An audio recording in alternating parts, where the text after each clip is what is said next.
Vecni and Soren met Triant, Princess Tyraz's boyfriend and the man in charge of the sewer system. Triant gave the pair a crude map for navigation through the sewers towards the Clad hideout and Prince Lorien. He explained when the party followed his directions and found a metal door at the end to knock exactly 18 times. No more, no less. Triant said someone would ask for a password, and one of them must recite the following phrase: "Long live the king, whose name is Lorien." He added Clad had another means of egress out of the sewers, and if the adventurers messed up the knocking or the phrase, the men of Clad would suspect them as bounty hunters or Vigor soldiers and escape. Vecni and Soren entered the sewers to pursue Nicholas and the Forte assassination squad. The sewers were dimly lit, and water could be heard dripping throughout the narrow passages. The floors were sloped inwards, and water pooled in the center of the hallways. Shortly after entering, Vecni and Soren encountered Larg and Beric. They were tieflings and members of the Forte assassination squad, serving under Nicholas. Beric admitted to Vecni they were both new to the squad, and neither of them had managed to achieve a single kill since joining. He said he was concerned Nicholas would kick them out, returning them to a less prestigious unit within Forte. Beric stated it might be easier to just kill Vecni and Soren rather than trying to compete with them and trying to find and kill Prince Lorien.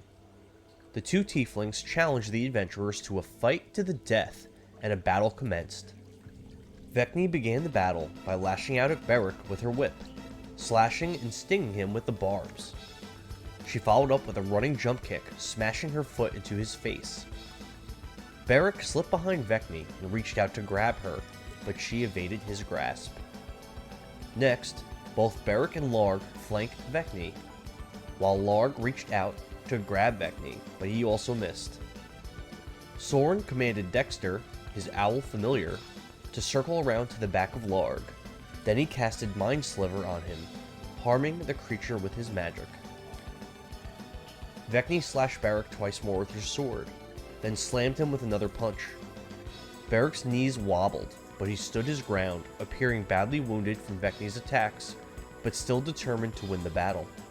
Larg watched Vecni's barrage of punches and saw an opportunity to grab her.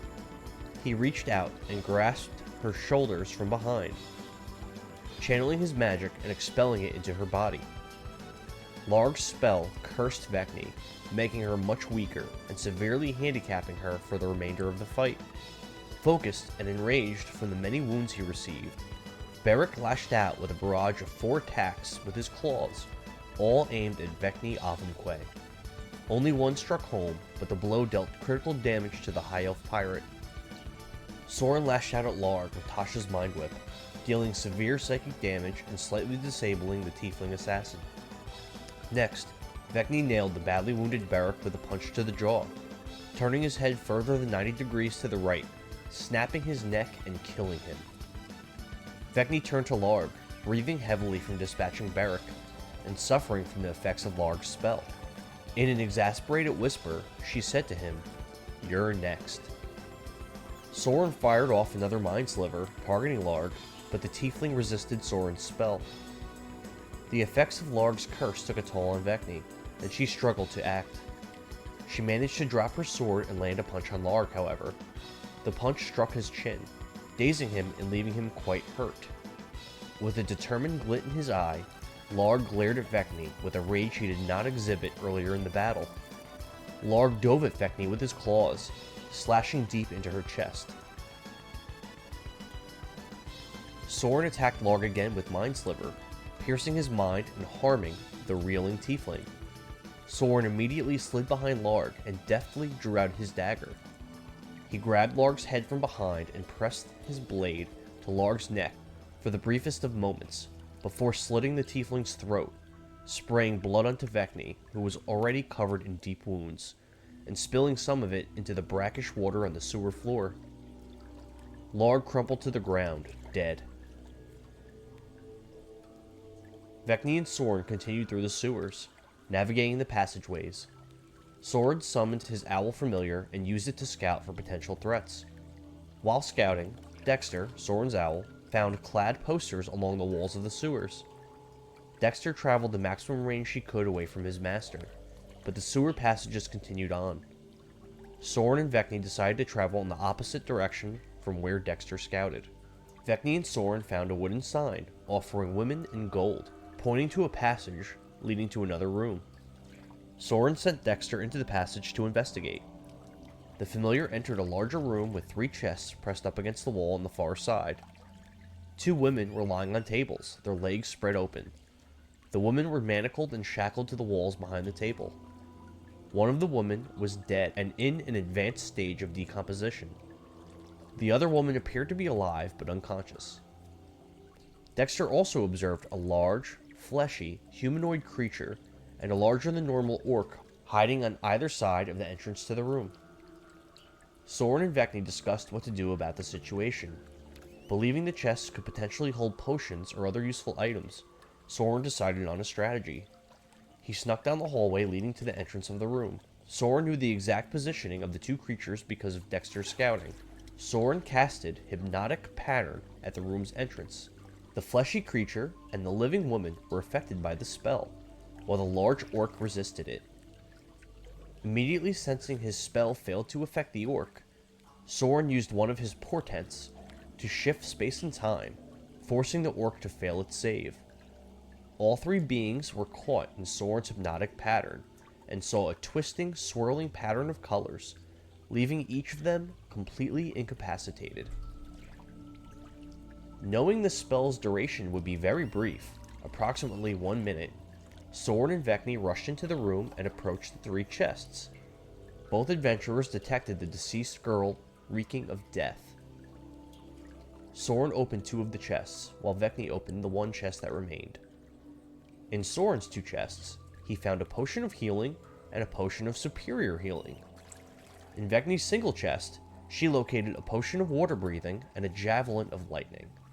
As Soren and Vecni rushed back out of the room, Vecni tossed a lit stick of dynamite into the garments of both creatures. Immediately after exiting the room, the adventurers heard a loud commotion, like the 2 beasts were scrambling to follow after them. A moment later, a loud explosion ripped from the direction of the room. A short time afterwards, quiet moans and pained grumbles came from the same direction. It appeared as though the creatures survived the explosions. Vecni drew out her bow and aimed an arrow down the passage, towards the room with the 3 chests. Shortly after that, both creatures staggered through the opening. The instant she saw the orc appear, Vecni let loose an arrow, striking the beast right in the gut. Soren followed up with Tasha's Mind Whip on the fleshy creature, partially disabling it and dealing psychic damage to the beast. The orc bounded down the passage towards Soren. The beast swung at Soren twice with its great axe. Soren would have been struck by the blow, but he reacted quickly and casted the shield spell, which temporarily protected him from harm.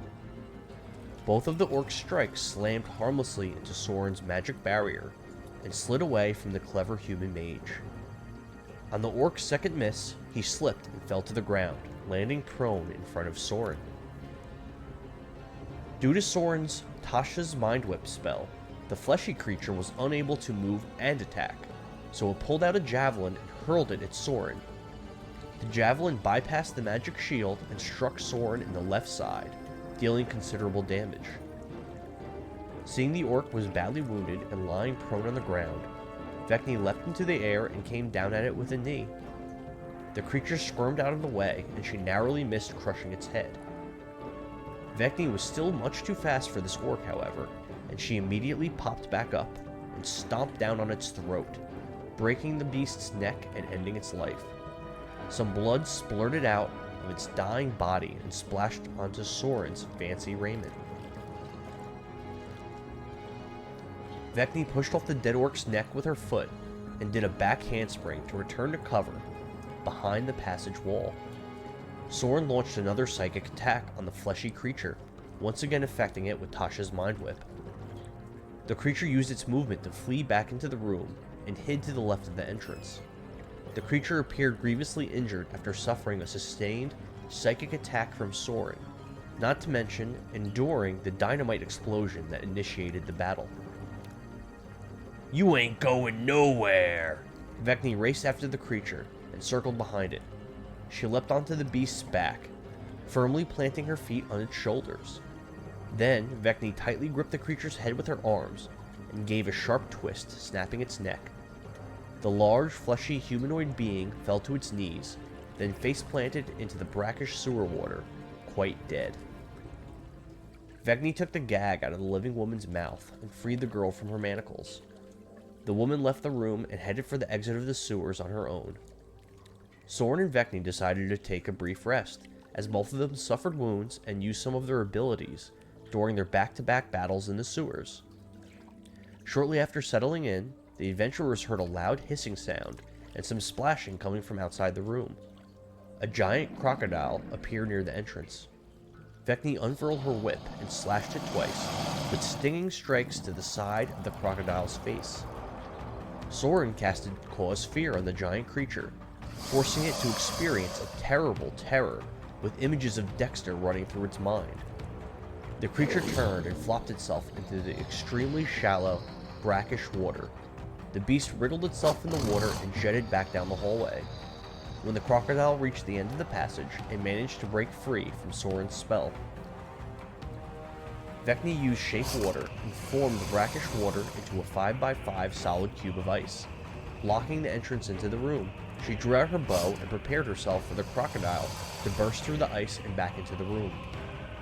Soren used Minor Illusion to create an image of his owl familiar on the side of the ice block, further obscuring vision into the room where he and Vecni were sheltered. The crocodile seemed to move up the passageway closer to the adventurers, but it was difficult to see exactly what it was doing behind the ice. Despite barely being able to see the reptilian beast, Vecni fired 2 Kensai shots with her bow and hit home with one of them, piercing the creature's back. Soren targeted the beast with Mind Sliver, but it resisted the psychic effects of the spell. Unable to enter the room, the crocodile retreated back down the passage and left the PCs alone. The party was able to complete their short rest. After the party rested, Soren scouted a bit more with Dexter, his owl familiar. The party tried to determine which way the crocodile went, or if there were any humanoid tracks, but they were unable to determine either. The adventurers continued down the corridors and eventually encountered another member of the Forte assassination squad, a tiefling named Salvatore, who they somewhat recognized from Lorgan's Tavern. Salvatore was in a modest-sized room with a fairly high ceiling. The corpse of a crocodile was lying on the ground close to him. Vecni greeted Salvatore and he told her he was bored and could not find Clad anywhere. Vecni commented on the dead giant crocodile, and Salvatore stated the beast was weak. Salvatore went on to advise Vecni Nicholas and his squad planned to kill she and Soren. He explained because of events that took place the night before, Vigor leadership was suspicious of all strangers in the city. To be safe, Soren and Vecni were to be killed. Nicholas planned to ambush the PCs further into the sewer. Vecni asked Salvatore why he was giving her intel.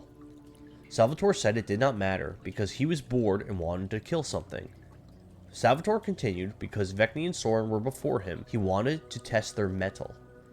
Salvatore added he was the second strongest in the assassination squad, only after Nicholas himself.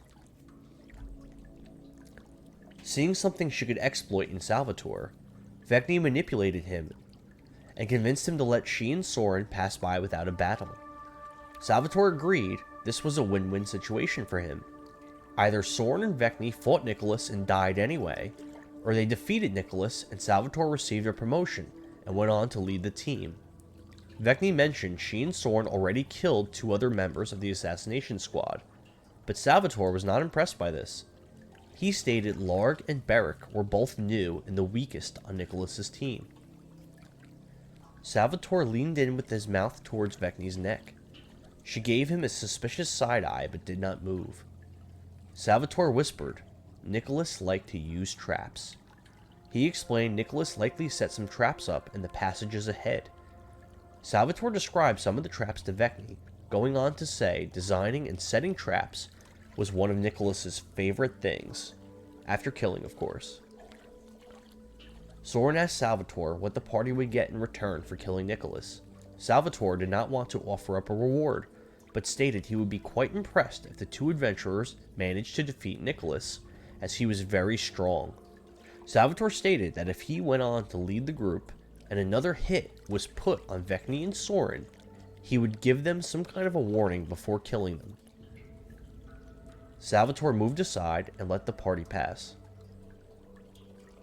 The adventurers continued to explore the sewers, and Soren scouted more with Dexter. Vecni encountered a room she believed may have been trapped by Nicholas, so she avoided it. In another room, Soren found 100 gold, a healing potion, and 2 pieces of iron ore. Vecni and Soren continued through the sewers and came to a large room filled with cobwebs. Vecni was wary of traps, and noticed tripwires in the center of the room and something mechanical suspended on the ceiling. Soren planned to activate the tripwire with mold earth, while Vecni trained her bow on the open door at the end of the room. Soren activated the trap, and a wide, wire net fell from the mechanism on the ceiling into the center of the room. Vecni used shape water to create the form of a person inside the net, then she froze the form solid. Soren used mold earth again to create a 5-foot deep trap in front of the door on the far side of the room. Moments later, 3 Forte Assassin Squad tieflings entered the room, led by Nicholas. Nicholas began to speak, but then fell into Soren's pit. As the tieflings tried to help Nicholas out of the pit, Vecni hurled her javelin of lightning at the 3 assassins. One of Nicholas's subordinates took a hit from the javelin in his chest, and the lightning effect bursted from the impact, injuring all 3 tieflings with intense lightning damage. The tiefling that took the initial hit looked badly hurt from Vecni's attack. Nicholas's subordinates fanned out and each hid behind a table. They both pulled out throwing darts and threw 4 each at Soren. Each tiefling would have struck Soren simultaneously with their first dart, but at the last possible moment, Soren raised both hands and casted Shield. The darts thudded into his magical barrier and then fell harmlessly to the sewer floor. The last 3 darts the 2 assassins threw at Soren also bounced off his shield spell without piercing his defenses. Vecni ran behind the badly wounded tiefling on the left and then delivered a haymaker. She targeted his bleeding, burned chest. The instant Vecni landed her punch, the tiefling's heart stopped and he fell over dead. Vecni spun as she pulled the final stick of dynamite out from her waistband and chucked it into the pit where Nicholas was located.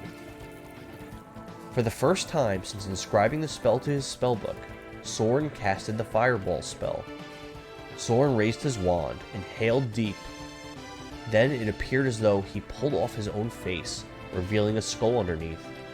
With a big exhale, he aimed the powerful magic over the pit that Nicholas fell into. From Soren's mouth, the form of a phoenix flew into the air and slammed on top of the pit opening. The radius of the blast was wide enough to harm Nicholas and his remaining subordinate. The spell also detonated the stick of dynamite Vecni had just thrown into the pit, where it was contained and only harmed the assassin leader. The 2 desks in the room caught fire from Soren's spell as well. Nicholas ascended from the pit and bellowed, "Kill those motherfuckers!" His remaining subordinate immediately obeyed his command and threw a dart at Vecni with his reaction, but the projectile missed the mark. Nicholas charged at Vecni with his blood-red, serrated scimitar in his right hand. He slashed twice at the elven pirate, slicing her in the shoulder with his second attack. Nicholas's surviving subordinate traversed the room, then began to glow. He disappeared in a puff of smoke, leaving a magical dim light behind. The tiefling reappeared directly behind Soren and attempted to punch him twice in the back. Turning around, Soren raised his wand and casted the shield spell again. Both of the tiefling's punches slammed harmlessly into Soren's magical barrier. Vecni unsheathed the sword from her sword belt with a backhanded slash in one motion. She struck Nicholas with the attack and infused her ki to use Stunning Strike. Stunning Strike failed to affect the Tiefling leader. Vecni slashed him a second time, and once again infused Ki for a Stunning Strike. The second attempt also failed. Vecni unloaded on Nicholas with a flurry of blows, once again infusing Ki and attempting to affect him with the Stunning Strike. This time she was successful, and Nicholas became stunned. Soren pointed his wand right into the face of the Tiefling that attacked him. A bright white light emanated from his wand, and the Tiefling's mind was turned to mush by Soren's Tasha's Mind Whip spell. The assassin fell to the ground, never to get up again. Vecni delivered a backhanded slash to the stunned Nicholas's throat. As the blood seeped out of his body and his light began to dim, Vecni remarked, "Salvatore sends his regards." The powerful Forte Assassination Squad leader collapsed to the sewer floor, blood spraying from his wound as he grabbed at his own neck. Desperately trying to stop the bleeding, he gasped, Up ahead! Night!" Then he bled out. Vecni retrieved Nicholas's sword and strapped it to her belt. Soren searched the body of the Tiefling he killed. On the corpse, he found a spellbook, written entirely in Abyssal. Soren and Vecni continued through the passages and eventually came to a door. Soren heard a man yelling about usurpers on the other side, and Vecni decided to stealthily open the door and peer into the room. Vecni's attempt at sneaking failed spectacularly, as the door creaked open incredibly loud and fell off its hinges, crashing to the floor. Vecni stood at the doorway, in disbelief, still holding the doorknob of the door that fell. 3 men wearing Forte colors were in the room. They turned to look at Vecni. One of the men wore no helm and had short brown hair. He was pretty average looking. He had a strong chin with a dimple in the middle. This man wore strange orange bracelets on his wrists. There was a sword strapped to his back and a crossbow on his belt. This man wore a yellow cape over his red scale mail. This man was Sir Deej, and he was hunting the rebels of Clad. He believed he was close to finding them, as the room that he was in was trapped. A poison mist poured out of the ceiling every 6 seconds or so, covering a separate quarter of the room in a particular pattern. Vecni and Soren convinced Deej they were helping the assassination squad hunt for Clad and Prince Lorien. Soren, Vecni, and Sir Deej tried to figure out the room and find a way to proceed. Soren found a strange circular metal plate embedded on one of the walls in the room. Near the plate, a rusted sledgehammer laid on the ground.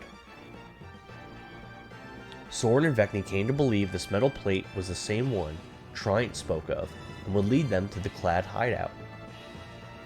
Soren and Vecni devised a plan to kill Deej and his men. Vecni formed a 600-pound block of ice outside of the room.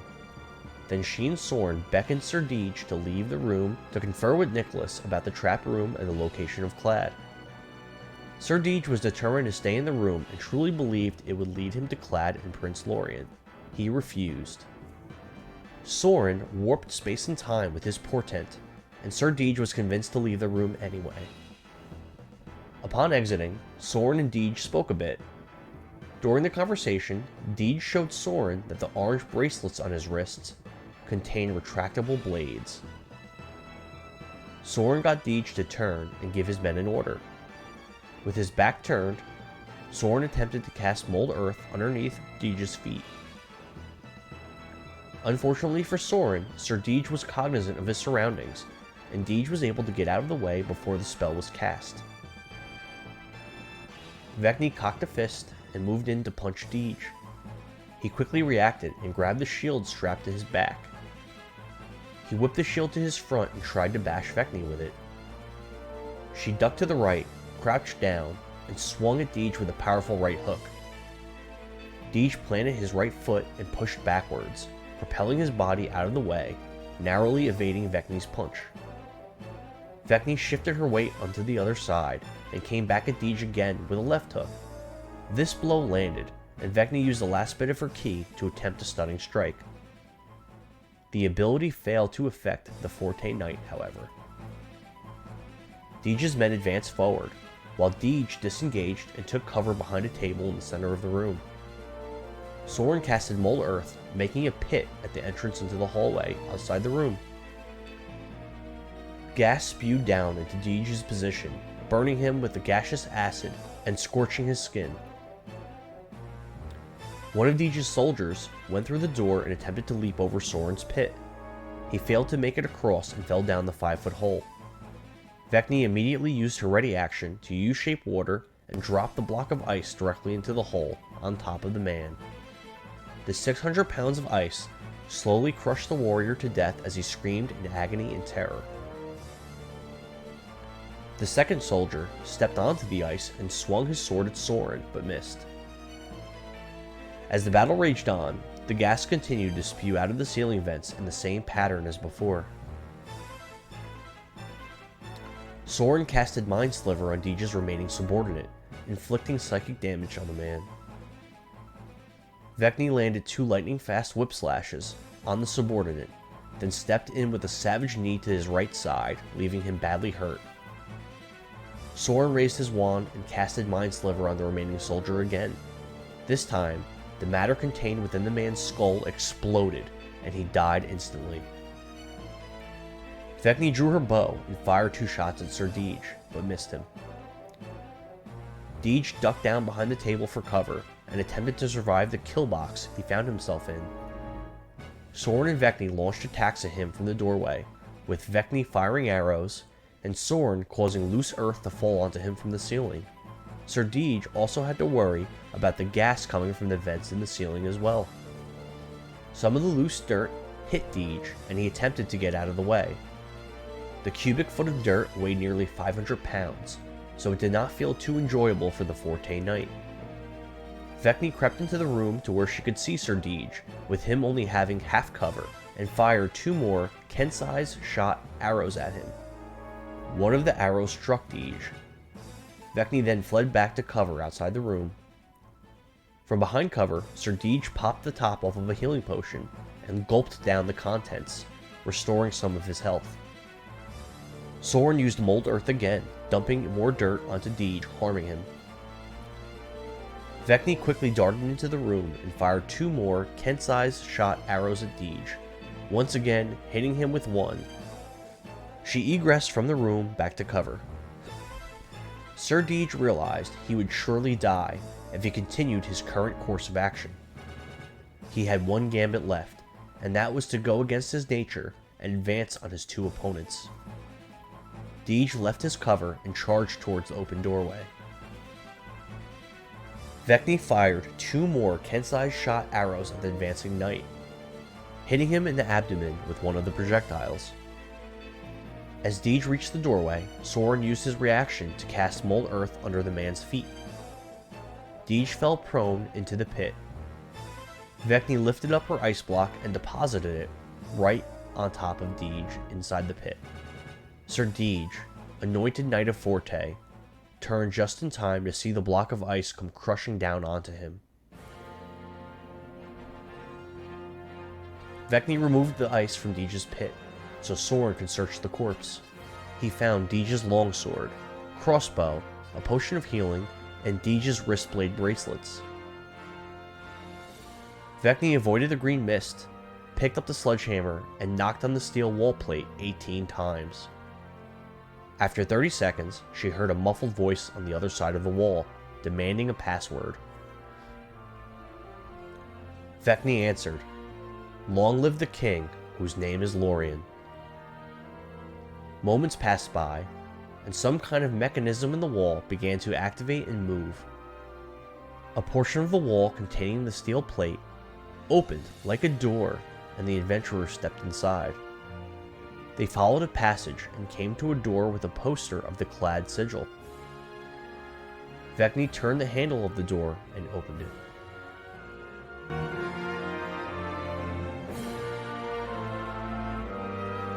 The party entered into an enormous, cavernous area. There were multiple buildings, one of which was very large. There was a dock, a lake, and a small ship. They appeared to have entered some kind of an underground city. People mulled about near the buildings, dressed in blue and yellow. The adventurers were approached by a knight, riding a destrier. The knight, Sir Winsalot, was cocky and young. He asked the party what they were doing in this underground city. Vecni explained they were searching for Prince Lorien and were sent by Triant. Vecni reported to Winsalot she and Soren killed Sir Deej and all of the Forte Assassination Squad members, except for Salvatore. Soren asked to speak with Prince Lorien.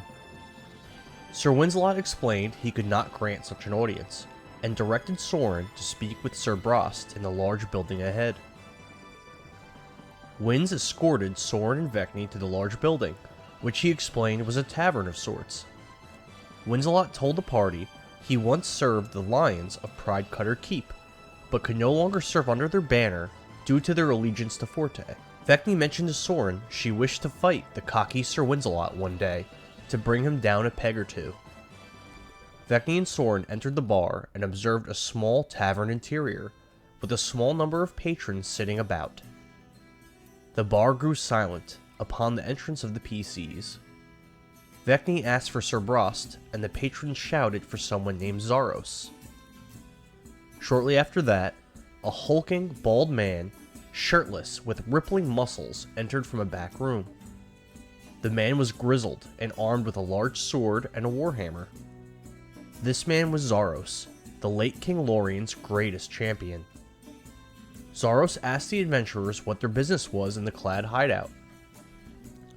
Vecni detailed how she and Soren killed Nicholas and his subordinates, Sir Deej and his men, as well as Frank Mandred. Zaros left the room and said he would be right back. While waiting, Vecni and Soren looked over the bar menu and examined a new stack of wanted posters comprised of Vigor leaders and soldiers.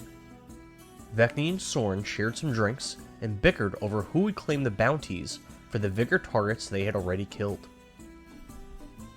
Vecni and Soren observed some of the tavern patrons that stood out a bit from the rest of the rabble. There was a tan woman with long black hair and dark blue armor. There was a bald, armored swordsman wearing light blue and yellow who kept his helm on his lap. And there was a bald monk wearing a yellow bandana. Eventually, Sir Brost entered the bar from the back room. He was a knight wearing splendid plate mail. Brost was bald and a bit older. He was of an average height, but was very broad with an enormous back and shoulders. He donned a giant scimitar on the right side of his sword belt. Sir Brost led Soren and Vecni into the back room. The PCs entered the room, which was small and cramped, with soldiers lining the walls on both sides. Up ahead, a fancy young man in his low 20s sat upon a modest wooden throne. This man had a very high voice. Zaros stood stoic on one side of him. Sir Brost walked up to the fancy young lad, drew his sword, and knelt. The young lad was Prince Lorien, the son of the former king. Vecni and Soren had finally found him. The party spoke at length with Sir Brost, Zaros, and Prince Lorien about how they intended to help Princess Tyraz, and how they intended to unite with Queen Inez and Slay. Brost explained it was Lord Henry's plan to place a Lorien and a Cordova on the throne, as it has always been. Brost told the tale of that fateful day 10 years ago, when Vigor surprised King Lorien at the capital with an attack. Brost explained Zaros, who was the king's greatest champion and a close friend, fought alongside the Knights of Dovah to repel the attack. Brost said the defenders fought valiantly, even after the Vigor men breached the castle walls. But then, the Fury Lords came. Zaros spoke of how he loved the former king, and was willing to fight against Vigor at the capital until he drew his last breath. But the king ordered Zaros to take his 12-year-old son and flee.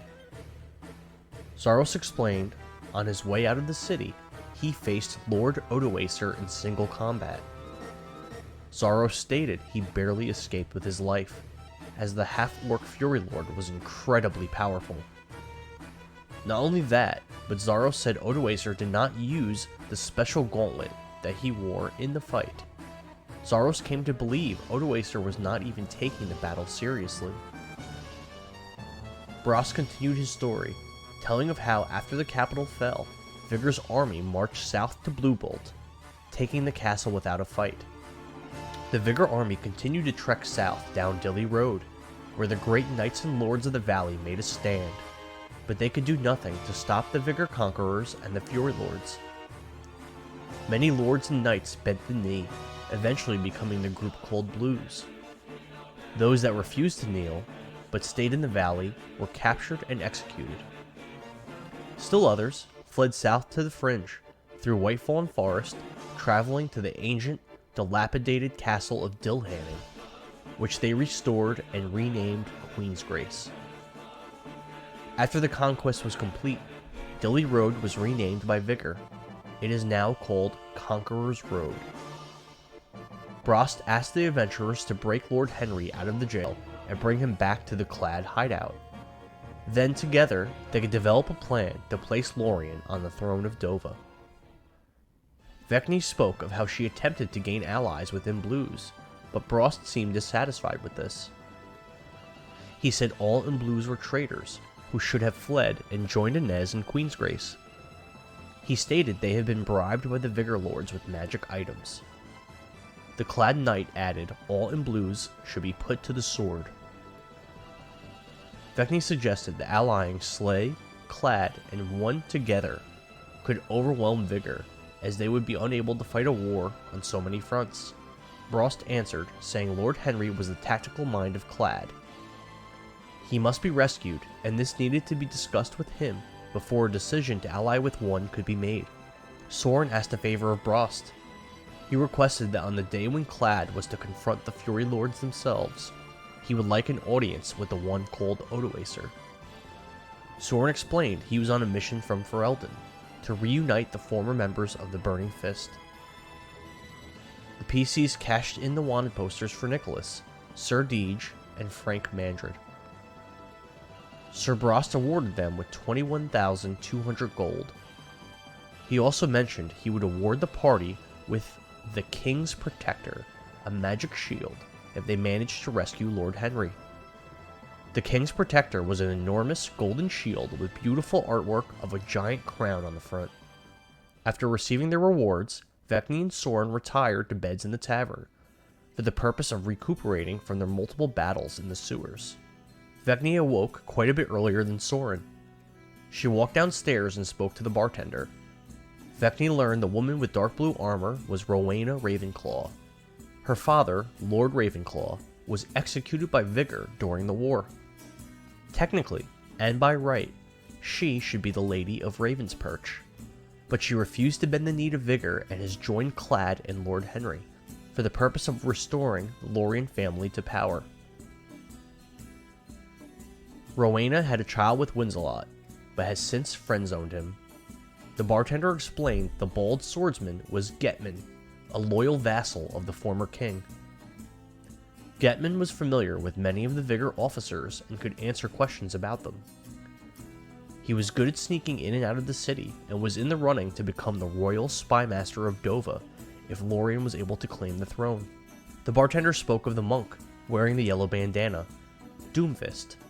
He stated Doomfist served a god called Temagorgos, and he was smitten with one of the ladies of Blues. Doomfist watched her movements from the sewers, like a secret admirer, or a creepy stalker, as Vecni put it.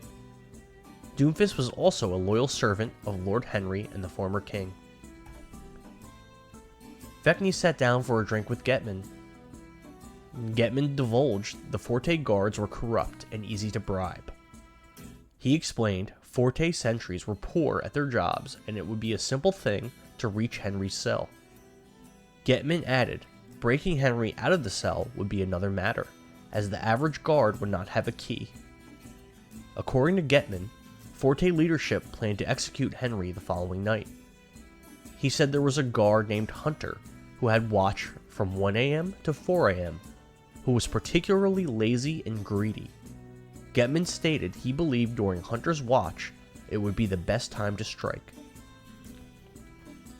Vecny asked if there were any other prisoners of importance, and Getman answered 2 other clad men were captured alongside Henry. Getman recommended Vecny avoided battling Forte troops in the city. He said while Forte soldiers were not particularly competent, powerful, or well-disciplined, there were many of them.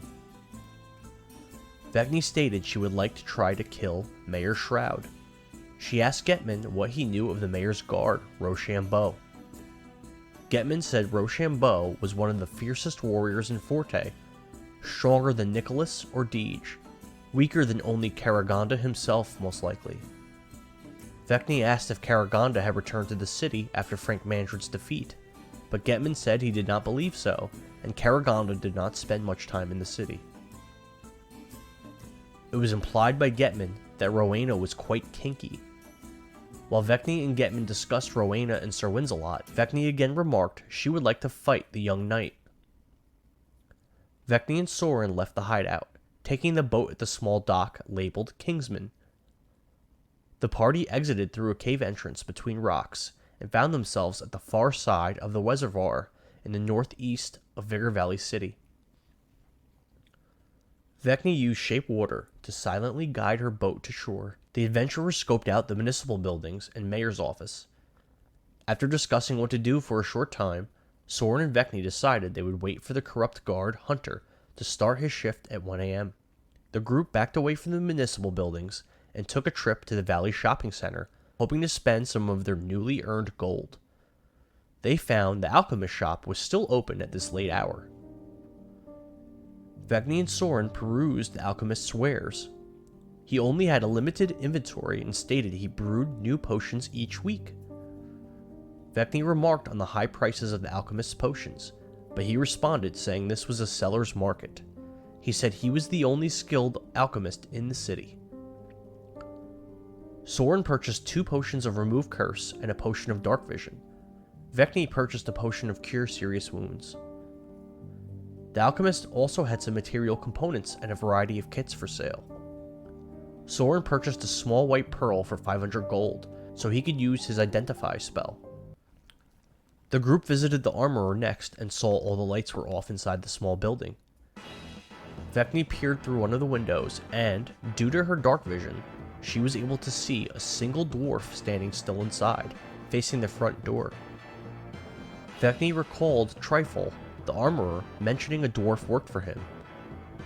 Vecny was puzzled by what she saw and decided to leave for now. Soren suggested the pair return to Lorgan's tavern to report to Sir Galloway that they had killed Sir Deege for him. Upon returning to Lorgan's, Vecny and Soren observed Sir Galloway and his orc posse, the 2 individuals with the marijuana leaf sigil, the group of ninja wearing orange and blue, as well as someone new. This new person was Malicos, an ex-Golden Tusk pirate and someone Vecny knew in the past. He left the Golden Tusk fleet about 10 years ago, after only a year or so with them. Malicos stated he had been in Dovah for about 2 years. He was uninformative when asked for his purpose in Dovah, but he decided to tag along with his old friend Vecny regardless. Malicos was about 6 feet tall, toned, with long flowing brown hair, bright blue eyes, and a very thin, stubbly beard that looked quite handsome on him.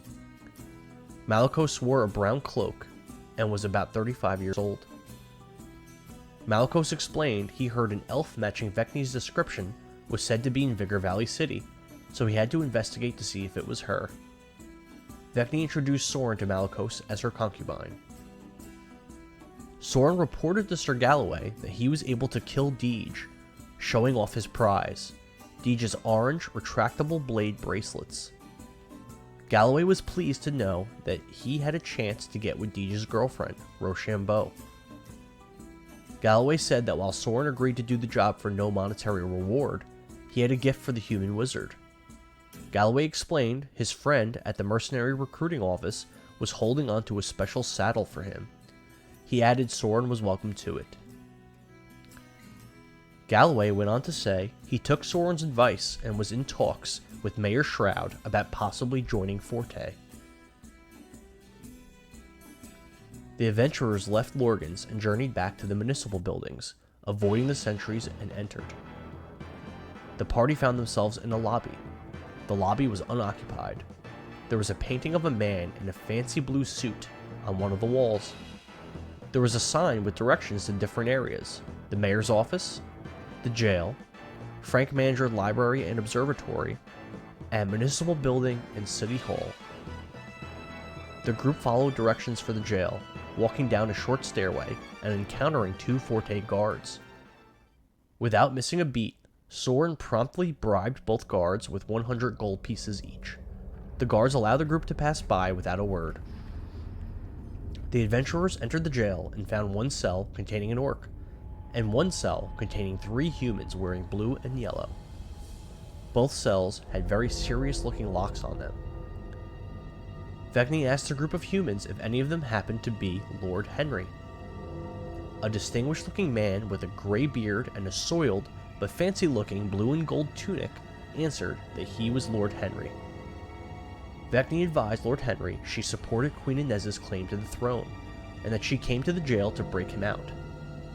She explained the events in the city over the last few days, and told him of the plan that Vigor had to execute him on the morrow. The party also observed 2 other men that were jailed with Lord Henry. There was Edgerin, a young, fierce-looking soldier, and one Reaper, a shirtless man covered in tattoos with a short buzz cut. Soren ritual casted Identify in the lock, securing Lord Henry's door. Soren discerned that the lock was magical, trapped, and required a special key to open. After a bit of discussion, Soren convinced Malicos to pick the lock to Lord Henry's cell. Malicos fiddled around with the lock, then he fucked up and the trap in the lock was about to activate. Soren used Portent to warp space and time, changing the flow of events, and Malicos succeeded in picking the lock instead of failing.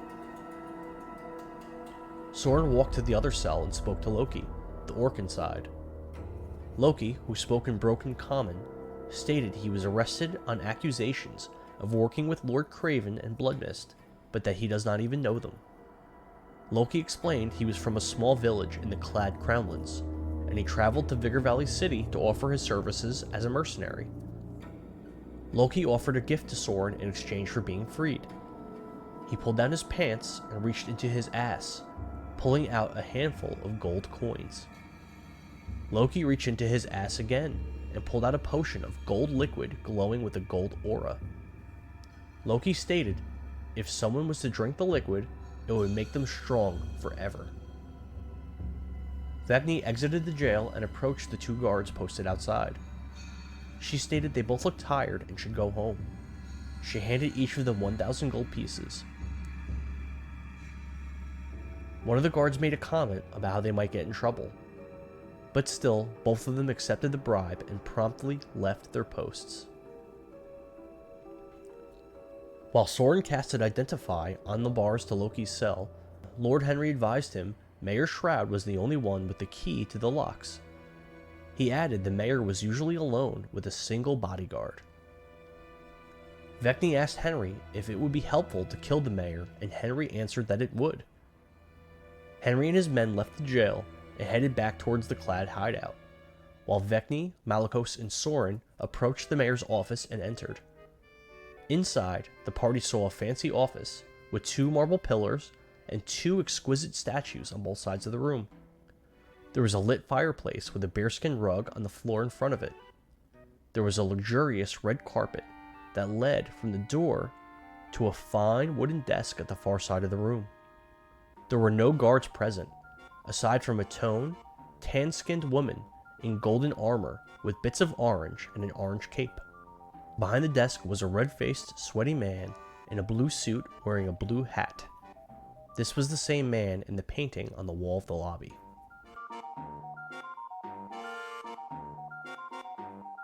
Soren, Vecni, and Malicos met with Mayor Shroud and his bodyguard, Rochambeau, in the mayor's office.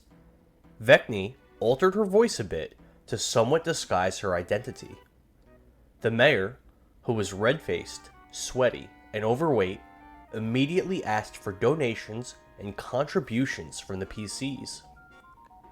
Soren donated 200 gold to the mayor, whose eyes lit up like a child on Christmas morning. Soren and Vecni explained they had come from Lorgan's tavern, where they spoke with a group of lions. Lord Leonidas of Lions wished to request Mayor Shroud to rein in Karaganda to stop him from bullying the people of Pridecutter Keep. Shroud said 200 gold was not enough for him to do that. Shroud asked the PCs to find the rebels within the city for him, and he would speak with Karaganda. Soren mentioned he did not feel comfortable discussing business with Shroud's fierce-looking female guard present, and asked that he had her leave. Soren cast a suggestion on Shroud to convince him and was successful. Despite this, Ro refused the mayor's command to leave, stating that she did not serve Shroud, but served directly under Karaganda. Rochambeau added her orders were to safeguard the mayor, and that the mayor would not live long without her, as many in the city wanted him dead. Vecni looked over to Soren and said under her breath, "I think this is going to get messy." Vecni took a half step away from Soren and reached down towards her sword belt. Ro noticed Vecni repositioning herself and eyed her intensely. Soren looked to Vecni, then to Rochambeau. He felt a heavy tension in the room. Ro lowered her hand and lightly touched the tips of her fingers to the hilt of her sword, before grasping it fully. Soren considered the situation. Himself, a human wizard, Vecni, an experienced high elf pirate, and Malicos, another pirate in his prime, versus a single armored woman and a fat, sloppy politician. Despite this, Soren did not have a good feeling and was uneasy about starting a battle here. Vecni looked over to Malicos, and both adventurers nodded to one another. She turned back to Rochambeau and unfurled her whip.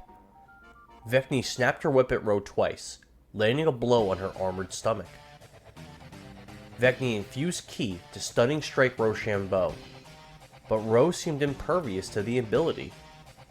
Vecni rushed in towards her opponent and slammed her in the chest with a punch and another stunning strike. The ability seemed useless against Ro on the second attempt as well. Rochambeau deftly drew the sword from her sword belt and slashed at Vecni, striking her in the shoulder. She swung at Vecni again, but Soren, thinking quickly, casted the silvery barb spell, and Ro's attack slid off the magic barrier, leaving Vecni unharmed. Ro glowed with a translucent orange aura, and Malicos, Soren, and Vecni felt something strange come over them. Vecni and Malicos were able to resist the effect of Ro's ability, but Soren was overcome with a terrible fear of her. Ro turned to Shroud and stated, "You're going to have to do it." Malicos moved swiftly to Mayor Shroud's flank and attempted to stab him, but the ex-pirate was a bit rusty and missed his target. Malicos tossed his dagger through the air towards his free hand and deftly snatched it up, then fluidly jammed the blade forcefully into the mayor's side, sinking in deep with his sneak attack ability.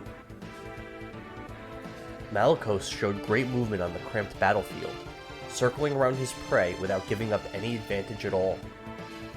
Vecni looked on, wishing in her head Malicos stayed still, so she could properly flank her opponents. Soren, under the effect of Ro's ability, ran back to the entrance of the room and opened the door, attempting to flee from her.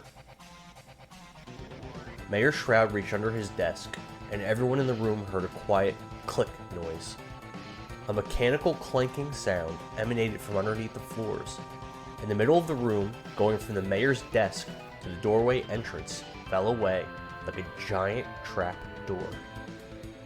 Vecni was barely able to jump out of the way and made it to the side of the room safely. Malicos was not in the area of the room that was affected by the trapdoor, as he was close to the mayor's position. But Soren, He fell 50 feet through pitch-black darkness and slammed hard onto the stone floor below, suffering considerable damage.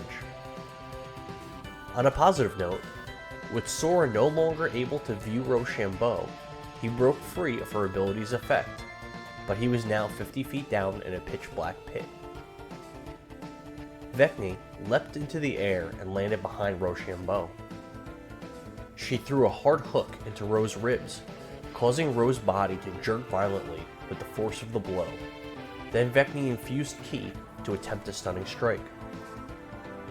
The ability failed to affect Ro, but Vecni could determine this endeavor was no longer fruitless. Vecni launched a flurry of blows on Rochambeau and infused more ki for another stunning strike. This time, Vecni successfully stunned her opponent. Vecni was winded, taking short, rapid breaths after expending all of her ki in such a short period of time. Vecni put her weight into 2 more hooks on the stunned Forte warrior. She landed another brutal gut shot, but missed with her second swing. Malicos spun his dagger and zipped it through the air, towards the mayor's exposed kidneys. His first slash missed, and Malicos stabbed deep into the mayor's side again with his second attack. Shroud winced in pain, and a look of panic was plain on his sweaty, chubby face. Soren climbed to his feet and drank a potion of greater healing and a potion of dark vision. Once the effects of dark vision took hold on Soren, he observed he was in a fairly small room. Soren saw 4 closed portcullises, 1 on each side. He also observed a multitude of bodies strewn about the room, in varying states of decomposition. Soren observed a male Leonin with a majestic mane laying on the ground in front of him. The Leonin was wearing blue and yellow clothing. Soren casted mage armor on himself and readied for more battle with his foes above. Mayor Shroud lifted the purple cloth behind him and went back behind it. He fiddled around out of sight, with only the outline of his fat back visible through the cloth. The 2 statues and 2 pillars on either side of the room began to slowly turn towards Malicos and Vecni. Slits appeared on the inanimate objects and arrows fired out of the holes towards the adventurers. 2 arrows hurtled towards Vecni, while 2 headed towards Malicos. Both arrows struck Malicos on the shoulder. One of the arrows embedded itself shallow into Vecni's side, while she caught the second one out of the air with her bare hand. Vecni wrapped her arms around the stunned Rochambeau and yeeted her into the pit, head first. Ro landed hard on the stone floor 50 feet below. Vecni looked over to Malicos and said, "You finished the fat one." Then she leapt into the pit, landing with her heels down on the prone Forte warrior's spine. While standing on the woman's back, Vecni quickly quaffed a potion of cure wounds. Malicos attacked Shroud through the curtain, stabbing into his back twice. The statues and pillars rotated to face Malicos, and all 4 fired at the retired pirate. The arrows pierced his ribs on both sides, sinking into his body. Malicos casted mage armor on himself.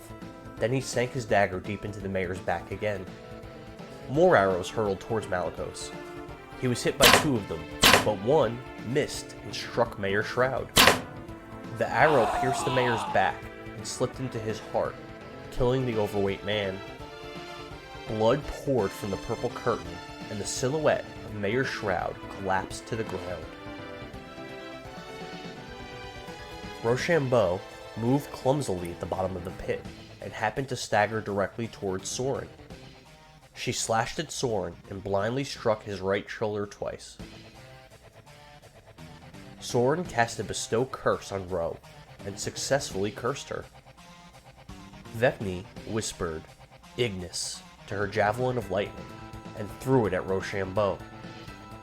The javelin struck Ro directly in the chest, and a tremendous amount of electric energy crackled all around the Forte bodyguard, badly damaging her. Soren attacked Ro with Tasha's Mind Whip, psychically damaging the Forte warrior. Vecni pushed towards Rochambeau and delivered a combination of hooks to her female combatant. Vecni felt the blows were ineffective and leapt onto Ro's shoulders before sharply twisting her neck. Rochambeau's neck snapped and she collapsed dead with a broken spine. After the battle, Soren examined Leonin.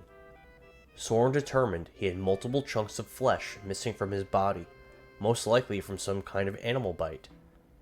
He had been dead for less than a week. Soren saw his entire right shoulder had been eaten away under his clothes, and this was done post-mortem, after his body already began to decay. Soren surmised this was done by a carrion crawler. Soren located a letter on the corpse from Lord Leonidas of Pridecutter Keep. In the letter, Lord Leonidas pled for this Leonin to ask Mayor Shroud to convince Karagonda not to harm him or the people of Pridecutter Keep. Vecni and Soren climbed out of the pit while Malicos searched the mayor's body. Malicos found a key on the mayor's corpse, and the handle of the key was shaped like the Forte sigil. Soren searched the mayor's desk and found a locked safe, with the combination lock as part of the desk. Malicos successfully picked the lock. Inside the safe, Malicos found piles of gold inside, totaling 10,000 pieces. Soren took the mayor's fancy black pen.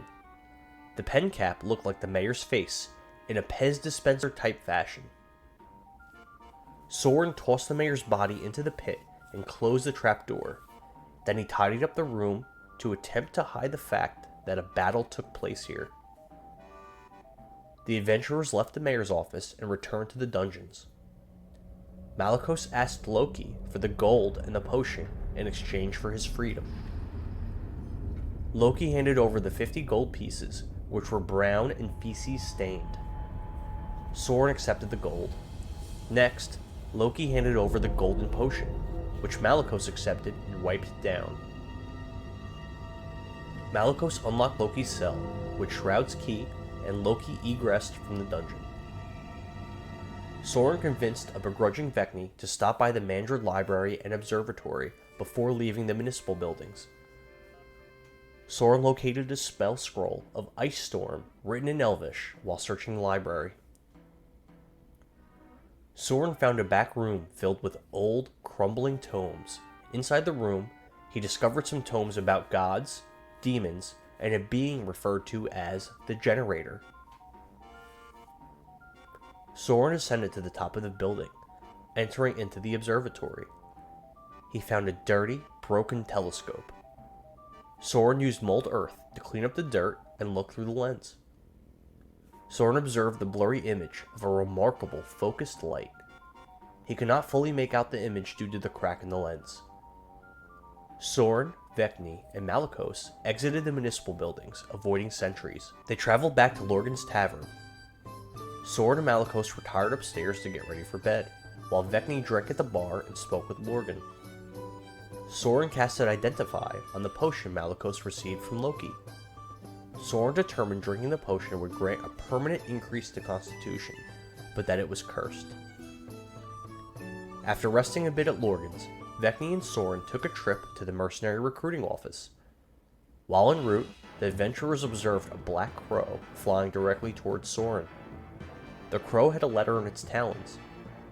Vecni drew her whip and lashed out at the crow as it landed, killing it. It fell dead at Soren's feet.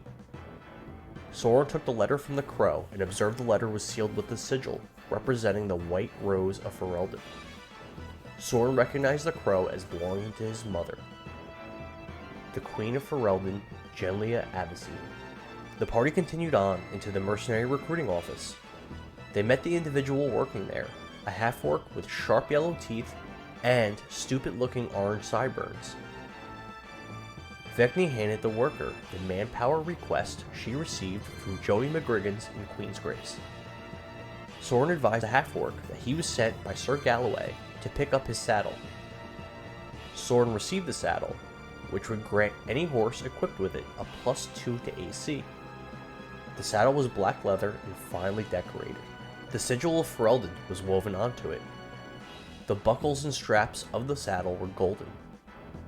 Next, Soren and Vecni returned to Tiger Keg to check on his progress with Lady Rose's tiara. Tiger Keg advised the party he finished the tiara. He presented them with a brass tiara. The clear stone was embedded in the center, but hanging loosely. Bent nails were hammered around the stone, seemingly the only things keeping it in place. The tiara looked like a shoddily crafted fucking mess. Vecni leaned over to Tiger Keg and whispered, "Long live the king, whose name is Lorien." Tiger Keg immediately attacked her upon hearing those words. Soren, thinking quickly, casted hypnotic pattern on Tiger Keg, incapacitating him. Vecni tied him up while Soren placed his leg shackles on him. Soren shoved a bag of sand into Tiger Keg's mouth.